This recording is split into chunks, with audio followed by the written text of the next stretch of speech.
Assalamualaikum, waalaikumsalam warahmatullahi wabarakatuh. Saya belakangan ini malu dengan diri saya sendiri dan Allah, karena orang-orang yang mengkategorikan saya sebagai orang soleh. Primus berarti, pria muka soleh. Padahal di balik itu saya sekarang terjerumus kembali ke dalam salah satu dosa besar. Saya takut menjadi orang yang dikatakan munafik dan kedok belaka di hadapan Allah. Saya tidak ngerti kenapa saya terjerumus kembali setelah sekian lama, padahal tingkat keimanan amalan meningkat. Ustadz mohon untuk memberikan arahan, untuk memberikan cara kepada saya untuk taubatan nasuha, dan mohon juga Ustadz untuk berkenan mendoakan saya sehingga tidak terjerumus. Mengapa? Why? Kenapa kembali terjerumus? Maka kalau ada orang taubat, setelah taubat dia kembali ke masa lalu, yang perlu ditelusuri adalah mengapa dia kembali. Akar masalah penyakitnya apa? Saya kembali ke pekerjaan yang lama itu Pak Ustadz karena masalah ekonomi. Oh, berarti Anda terjebak riba. Sebelum tobat riba, setelah tobat kembali ke riba. Berarti ekonominya mesti diperbaiki. Lepaskan dirimu dari riba. Berarti ekonomi. Apa sebabnya? Saya dulu Pak Ustadz sudah berhenti, nggak lagi nyanyi-nyanyi karaoke, lagu metal, lagu hantu, lagu setan. Tapi sekarang masih. Sebabnya apa? Pergaulan. Berarti harus di-cut pergaulannya. Sebab kamu kenapa? Saya kembali ke masa lalu, perbuatan ini. Masalahnya apa? Seks. Kenapa muncul masalah seks? Karena belum menikah. Ya nikah. Man istata'a minkumul ba'ah. Siapa yang sudah mampu, falyatazawwaj, menikah. Kalau nggak sanggup menikah, fa'alaihi bisawm, perbanyak puasa sunat. Makan berkurang, libido seksual turun, nafsu ada, tenaga nggak ada. Nafsunya ada, tenaganya nggak ada. Apalagi mahasiswa di kampus datang kawan, tengok tuh ada cewek cantik, mana udah nggak ngeliat ini. Maka disuruh banyak mempuasa sunat. Maka jangan mengobati masalah yang sebenarnya bukan inti masalah. Maka saya kalau ceramah, saya mesti tahu dulu ini masalahnya apa. Jangan sampai kita bawa entrostok, ternyata orang sakit migrain. Kita bawa bodrek, dia mencret. Nggak sesuai. Maka kamu yang paling mengerti tentang dirimu. Apa masalahmu? Atasi masalah tanpa masalah. Nggak ada ya syariah. Kenali diri. Halakamru'un lam ya'rif qadrahu. Orang yang paling celaka adalah orang yang tidak mengerti dirinya. Kamu masalah sekarang. Iya. Masalah kamu apa? Disitulah letak masalahnya Pak Ustaz. Saya tak mengerti apa masalah saya. Ini paling masalah. Bagaimana hukum menikahi wanita yang sudah tidak perawan lagi?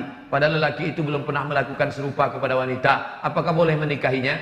Nama kitabnya Fikih Sunnah. Nama penulisnya Sayyid Sabiq.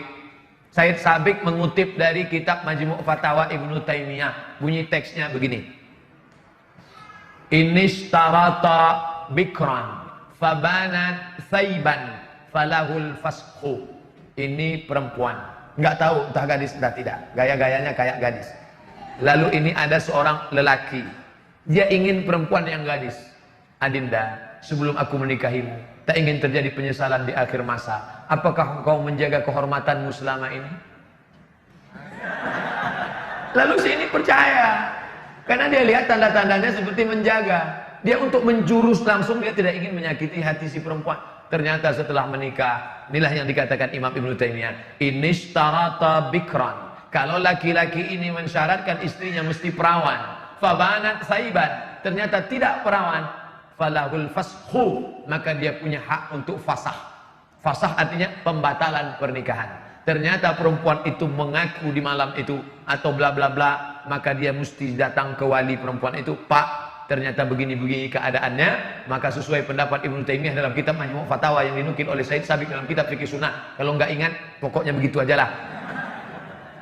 Ini starata bikran, kalau seorang laki-laki mensyaratkan istrinya mesti bikr, gadis, fabanat saiban, ternyata tidak gadis, falahul fashu, maka dengan ini aku membatalkan pernikahan.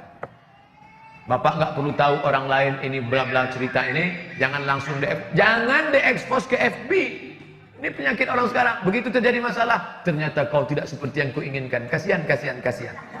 Bagi yang suka tolong like and share. Bukan begitu cara menyelesaikan masalah. Selesaikan menurut tuntunan syar'i agama Islam. Tapi ternyata tidak semua laki-laki begitu. Banyak laki-laki yang siap. Kamu gimana? Walaupun tidak perawan, aku tetap menerima dia Pak Ustaz. Apalah arti sebuah keperawanan? Jadi jangan samakan semua laki-laki. Yang penting dari awal itu jangan ada dusta di antara kita. Jazakallah Ustaz, semoga Allah ridho kepada Ustaz mendapat lindungan. Amin ya rabbal alamin. Tapi, ini berlaku bagi yang awal-awal. Jangan setelah anak 2 baru. Setelah anak lahir 2 baru dia bilang, ternyata aku dulu tidak bisa menerimamu, jadi ku lepas engkau sekarang. Lah yang 2 ini gimana?